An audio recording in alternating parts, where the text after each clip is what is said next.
राधे राधे दोस्तों। Donald Trump का गुस्सा एक बार फिर से बुरी तरीके से फूट पड़ा है नाटो कंट्रीज पे। खासकर उन्होंने दो देश के यहां पर नाम लिए, एक यूनाइटेड किंगडम का और दूसरा फ्रांस का। और इसके पीछे उनकी वजह भी है भाई साहब।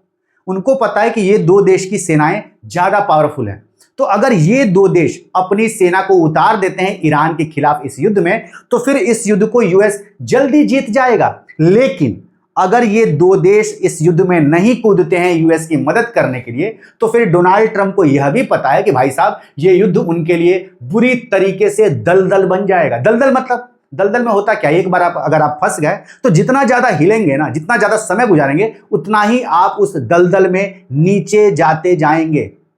यही हाल यूएस का हो चुका है इस युद्ध में ईरान के खिलाफ। वो लोग तो यह सोचे थे कि 2 से 3 दिन में युद्ध निपटा देंगे, टॉप लीडरशिप को खत्म करेंगे, वहां पे जो जनता है वो बगावत पे उतर आएगी और हम लोग तुरंत तख्ता पलट कर देंगे। इजराइल ने कुछ ऐसा ही समझा दिया था डोनाल्ड ट्रंप को। डोनाल्ड ट्रंप बहुराहा आदमी, बुड़बक आदमी, आ गया बातों में, युद्ध में अपनी सेना उतार दिया। नतीजा क्या हुआ? ऐसा कुछ नहीं हुआ जो वो लोग सोचे थे। और इस युद्ध को चलते हुए 1 महीने से ऊपर गुजर चुके हैं और यूएस को अब यहां से यह तो अंदाज लग चुका है कि भाई साहब ये ईरान वाले हमारी पतलून बुरी तरीके से गीली कर देंगे। यूएस अलग अलग तरीकों से चाह रहा है डराना ईरान को कि भाई अब हम ग्राउंड इन्वेजन कर देंगे, हम अपनी सेना बुला लिए हैं। ईरान वाले बोल रहे हैं वेलकम टू हेल भाई साहब, 10 लाख सैनिक तो हमारा इसी चीज का इंतजार कर रहे हैं, एक बार भेज के तो देखो। छठी का दूध ना याद दिला दिए तो फिर बोलना। तो ईरान वाले झुकने से रहे, वो तो तैयार हैं बर्बाद होने के लिए। भाई तुम उनको अब क्या ही बर्बाद करोगे जो ऑलरेडी कफन बांध चुका है, समझ रहे हैं? तो इस बात को अब डोनाल्ड ट्रंप भी समझ चुके हैं और साथ ही साथ डोनाल्ड ट्रंप को यह भी समझ में आ गया कि भाई साहब कूद कर गलती कर दिए, क्योंकि इमेज जो खराब रहा सो तो ठीक है, ये बिजनेसमैन है, ये देख रहे हैं कि भाई साहब पैसा बहुत ज्यादा लग रहा है इस युद्ध में। कितना लग चुका है यूएस का अब तक? तो जो आंकड़े आ रहे हैं, जो खबरें आ रही है, उसके मुताबिक पता यह चल रहा है कि डेली जो यूएस का खर्च है इस युद्ध में, वो लगभग 1 बिलियन यूएस डॉलर से 2 बिलियन यूएस डॉलर के बीच में खर्च है। अब यहां से आप लोग कैलकुलेट कर लीजिए, 28 फरवरी को यह युद्ध शुरू हुआ था, कितना हुआ अप्रोक्सीमेटली कैलकुलेट करके हमारे कमेंट सेक्शन में लिखकर बता दीजिए। तो यहां से आप लोग समझ गए होंगे कि डोनाल्ड ट्रंप कितने ज्यादा मुसीबत में फंस चुके हैं। और ऊपर से जो उनका विरोध शुरू हो चुका है अमेरिका के अंदर, जो भरोसा उठ चुका है वो अलग।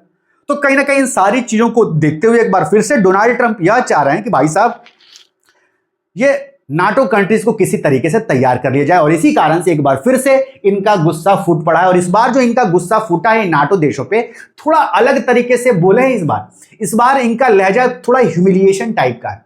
कि एक होता ना कि अगर आप किसी को सामने ह्यूमिलिएट करो तो उसका आत्मसम्मान जाग जाएगा, कुछ ऐसा ही ये कोशिश कर रहे हैं कि भाई साहब उनका आत्मसम्मान ऐसा जगा दें कि वो देश इनकी तरफ से इस युद्ध में कूद जाएं। लेकिन मुझे नहीं लगता भाई साहब कितनी जल्दी ये देश कूदने वाले हैं। खैर क्या कुछ बोला है यहां पर देखिए। सबसे पहले फ्रांस को लेकर क्या बोला यह देखिए। तो यहां पर अपने सोशल मीडिया अकाउंट ट्रुथ पर इन्होंने पोस्ट करते हुए यह लिखा, the country of France wouldn't let planes headed to Israel loaded up with military supplies fly over French territory. मतलब इनका यह कहना है कि एक तो तुम अपनी सेना नहीं भेज रहे हो, और ऊपर से जो हम मिलिट्री इक्विपमेंट भेजना चाह रहे हैं खाड़ी देशों में अपनी सेना की मदद के लिए, तुम वो मिलिट्री इक्विपमेंट भी नहीं अलाउ कर रहे हो अपने फ्लाई जोन के ऊपर से ले जाने के लिए। मतलब अपने एयर स्पेस का भी तुम नहीं यूटिलाइज करने दे रहे हो हमारे मिलिट्री सामान को भेजने के लिए। ये बहुत गलत है। आगे क्या लिखते हैं भाई, France has been very unhelpful with respect to the butcher of Iran. यहां पर बुचर ऑफ ईरान किसके लिए बोल रहे हैं भाई? वही खामेनी की शासन, आईआरजेसी जो लोग ईरान पे शासन कर रहे हैं उनके लिए बोल रहे हैं कि हम इनको खत्म करना चाह रहे हैं। और फ्रांस यहां पर वेरी अनहेल्पफुल है, हमारी बिल्कुल मदद नहीं कर रहा है।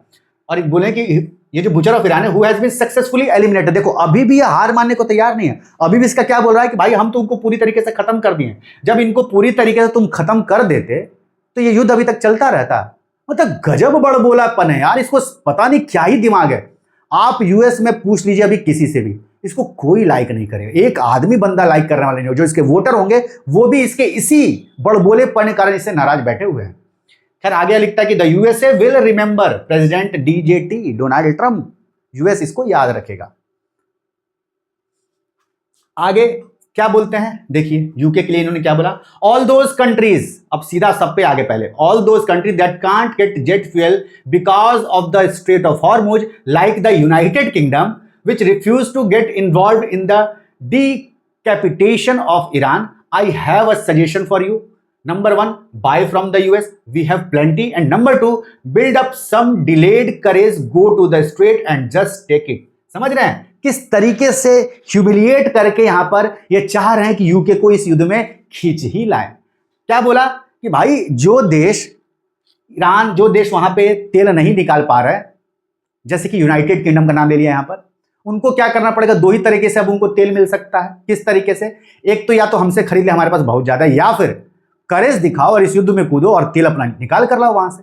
समझ रहे हैं? तो ये एक तरीका है कि किसी भी तरीके से येन केन प्रकार ह्यूमिलेट करके सही, लेकिन इस युद्ध में खींच लाओ, क्योंकि डोनाल्ड ट्रंप को यह पता चल चुका है कि भाई साहब बिना इनकी मदद के हम ये युद्ध नहीं जीत सकते हैं। इसके अलावा जो यूएस के डिफेंस सेक्रेटरी हैं, यहां पर देखिए, इनका भी क्या कहना है? इनका यह कहना है भाई कि अब हम नाटो देश जो सोच रहे हैं कि अगर उन पे कभी अटैक होगा, कभी मुसीबत आएगी, तो हम नाटो के तहत, नाटो का जो नियम है आर्टिकल 5, वो यह कहता है कि एक देश पे हमला, एक देश पे मुसीबत, बाकी सारे नाटो देशों पे मुसीबत या फिर हमला माना जाएगा। ये कहता है वो आर्टिकल। तो यहां पर अब इन्होंने यह बोल दिया है कि भाई साहब अब ये केवल डोनाल्ड ट्रंप डिसाइड करेंगे। अब नाटो देश हमारे पीछे मत आना अगर अटैक हुआ कि भाई यूएस मदद कर दो। अब यूएस खुद सोचेगा कि तुम्हारी मदद करनी है कि नहीं करनी है, क्योंकि इस युद्ध में जब यूएस फंसा है तो तुम लोग हमारी मदद नहीं कर रहे हो। तो अलग अलग तरीकों से बयान आ रहे हैं, बयान दिलवाए जा रहे हैं डोनाल्ड ट्रंप द्वारा अलग अलग लोगों से, ताकि किसी भी तरीके से क्या हो सके, ये जो देश है नाटो कंट्रीज, ये इस युद्ध में कूद जाएं, क्योंकि यूएस को, ट्रंप को समझ में आ चुका है कि भाई ये युद्ध जीतना बहुत मुश्किल है। ये वो पुराना ट्वीट है, कब का, यहाँ पे डेट लिखा हुआ है, हाँ देखिए 14 मार्च का ये ट्वीट है। इसी ट्वीट में उन्होंने यह बोला था कि भाई साहब गल्फ ऑफ हॉर्मुज को हमें ओपन करवाना पड़ेगा, और उसके लिए इन्होंने नाम लिया था कुछ देशों का, China, France, Japan, south Korea, UK. भाई तुम लोग आओ, अपने नेवी को भेजो और यहां पर इस गल्फ ऑफ हॉर्मुज को खुलवाने में मेरी मदद करो। अब यहां पर इन्होंने बुलाया तो सही, लेकिन इसके बाद कोई भी देश नहीं आए। इन्होंने बोला कि भाई आओ, ऑफेंसिव एक्शन लो ईरान के खिलाफ। ये सब देश क्या बोले? भाई साहब हम मिलिट्री सपोर्ट में विश्वास नहीं रखते हैं, आपको क्या करना है, आप डिप्लोमेटिक टॉक करिए। ये एक तरीका है, हम क्यों अटैक कर दे बिना मतलब के। मेन बात, ये देश ये भी इसलिए भी गुस्सा हुए थे, ये सारे देश नाटो कंट्रीज, कि अगर तुमको अटैक करना ही था ईरान पे तो तुम हमें पहले बता देते ना। इनका यह कहना था। क्यों? एक तो नाटो का ये नियम भी है कि अगर आप किसी पे हमला कर रहे हो तो सबको जानकारी होनी चाहिए। दूसरी बात, इनका यह भी कहना है कि जब तुमको अटैक करना ही था, तुम प्लानिंग ही कर लिए थे, तो हमें पहले से पता रहता तो हम ऑलरेडी जो क्रूड ऑयल हो गया, एलएनजी हो गया, एलपीजी हो गया, पहले से स्टोर करके रखते। लेकिन तुम अचानक से हमला कर दिया और हम पे सारी मुसीबत आ गई। तो ये चीज हम बिल्कुल बर्दाश्त नहीं करेंगे। तुम जो अपने आप को बहुत समझते हो कि बहुत बड़ा है, तुम बड़े बड़े हो गए हो, तुम्हारी वजह से हमारा अस्तित्व बचा हुआ है, तो यह भूल जाओ। जी, अब कुछ यूरोपियन देश इसी मूड में आ चुके हैं, सारे नाटो कंट्री, कि हम तुमको बहुत सर पे चढ़ा लिया, अब हम अपना खुद देख लेंगे कि हमें अपनी रक्षा कैसे करनी है। यहां तक फ्रांस ने बोल दिया, और यह भी फ्रांस ने बोला कि भाई हम सारे यूरोपियन कंट्रीज की रक्षा करेंगे, हम कुछ देशों के लिए, सब देशों के लिए हम क्या करेंगे, खुद न्यूक्लियर बॉम्ब बनाएंगे और हम सबकी मदद करेंगे। जी हाँ, फ्रांस ने ऐसा तक बोल दिया। तो इस कारण से भाई ये जो दूरियां है ना, दरार है, वो बहुत ज्यादा बढ़ती जा रही है यूएस के बीच में और बाकी नाटो कंट्रीज के बीच में, यूरोपियन देशों के बीच में। और इसी कारण से लगभग ये बहुत सारे लोग अब सोच रहे हैं कि भाई नाटो बहुत दिन का मेहमान नहीं है, यूएस नाटो से बहुत जल्द अलग हो सकता है। हो सकता है इस युद्ध के बाद ट्रंप अनाउंस कर दे कि भाई हम नाटो से अलग हो रहे हैं। हो सकता है, कुछ भी हो सकता है। इसके बाद देखिए, स्पेन ने भी मना कर दिया, फ्रांस ने भी मना कर दिया, इटली ने मना कर दिया, इन सारे देशों ने मना कर दिया भाई हम अपने ऊपर से तुमको मिलिट्री के सामान वगैरह नहीं ले जाने देंगे ईरान को युद्ध में खत्म करने के लिए। तुम और रूट से जाओ, हम नहीं अलाउ करेंगे, तुम गलत काम कर रहे हो। समझ रहे हैं? तो इस कारण से यूएस का गुस्सा फूट रहा है बार बार, क्योंकि ये लोग बार बार मना कर दे रहे हैं। हालांकि अगर आपको याद होगा कुछ समय पहले जब डिएगो ग्रेसिया में खबरें आई थी कि भाई साहब जो बेस है यूके और यूएस का ज्वाइंट बेस है, वहां पर मिसाइल दाग दिया ईरान, और जो 2 मिसाइल लगे थे बैलिस्टिक मिसाइल, वो बीच में ही तबाह कर दिए गए। तो उसके बाद खबर आई थी कि यूके जो है वो राजी हो चुका है कि भाई तुम, यूके के 2 बेसेस हैं जिसको यूएस इस्तेमाल करता है डिफेंसिव पर्पस के लिए, एक डिएगो ग्रेसिया और एक और है, क्या नाम है उसका, फारिडो कुछ करके, याद नहीं आ रहा अभी। तो ये 2 बेसेस हैं, ये डिफेंसिव पर्पस के लिए यूके का बेस है, यूएस को दे रखा है कि तुम डिफेंसिव पर्पस पे इस्तेमाल करो।